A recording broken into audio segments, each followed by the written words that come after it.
Welcome to Grizzly Tales for Gruesome Kids, a series of cautionary tales for lovers of scream.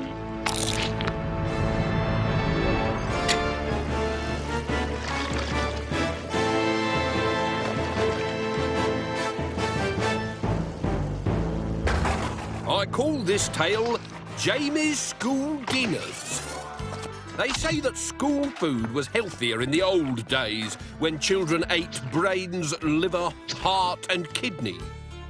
Today's children won't eat internal organs. Give them chicken nuggets every time. Mind you, if they knew what went into the making of a chicken nugget, they might think differently. One thing's for sure, it's not chicken.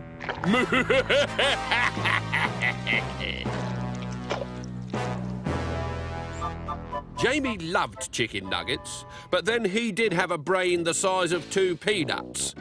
His parents had given him theirs. You can put our 2 little brains together to make one big brain. I don't know what to say. Well, pop them in and maybe you'll think of something.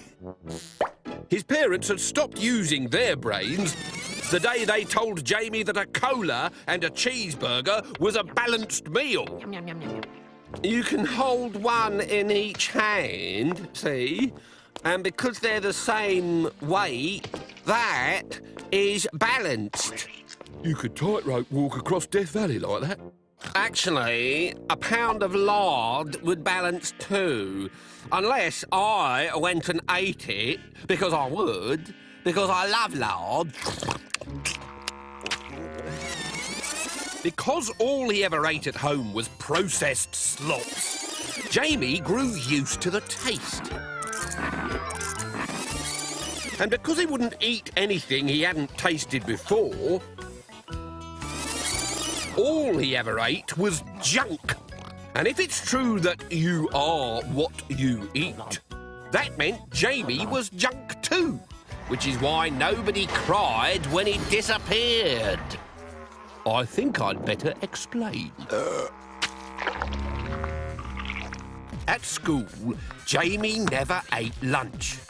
The headmistress had a rule that every child had to eat 5 portions of fresh fruit and vegetables every day. Not Jamie. Won't you at least try something? All right, I'll try this. Yuck! It's disgusting! Now do you believe I don't like it? The head teacher was so worried about Jamie not eating anything that she relaxed her rules and hired an emergency dinner lady who couldn't cook fresh food for toffee, but could reheat junk. The next day, Ambrosine started at the school. She arrived in a tanker full of cooking oil. And when she jumped out of the cab, children fled in terror. It was the curly toes and the creepy way she had of licking sugar off a teaspoon. You must be Jamie, she said. How did you know? Overweight children give off a powerful scent when they're ripe for the picking.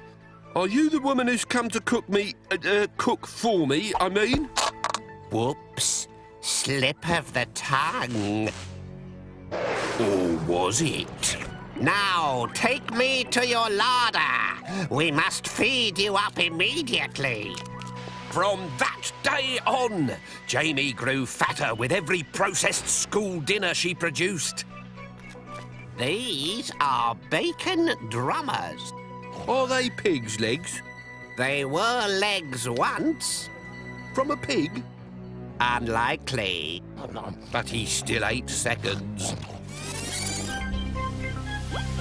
The next day, it was chicken nuggets, shaped into feet. Made from the rankest cuts of meat that I wouldn't even feed to a dog. I have extracted all the taste and goodness, then pumped it full of artificial flavourings and preservatives to give it a shelf life longer than radioactive uranium. Is it chicken? No, but it would be chicken not to eat it. Enjoy! The next few weeks, Jamie gorged on fat, salt grease, sugar, and enough chemicals to raise the dead.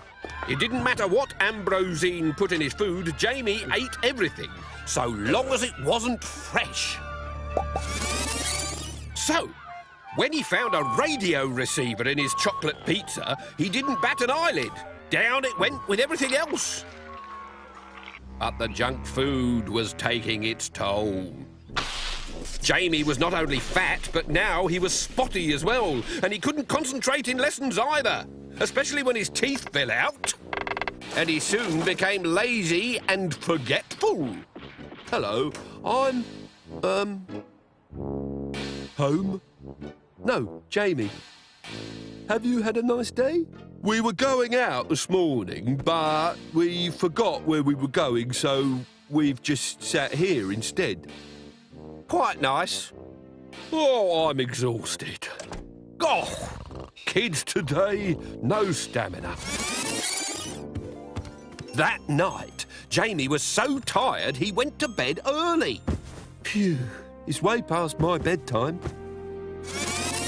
4 hours later, in a steel-ringed kitchen in the North Atlantic, a radio-controlled transmitter was switched on.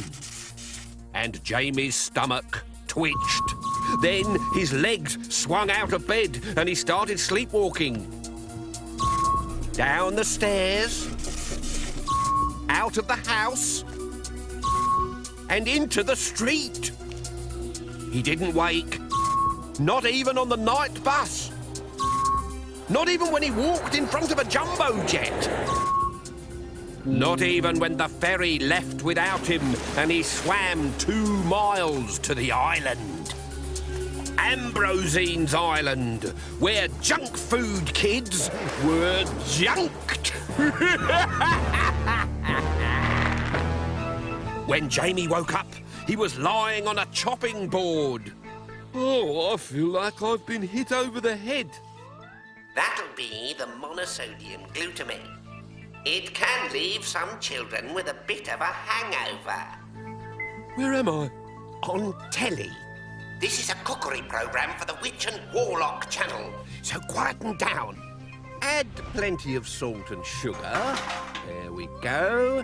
Then add your stuffing. This is 3 pounds of unrendered fat, bone and gristle. Now, this child shouldn't need much at all because he's nice and plump already.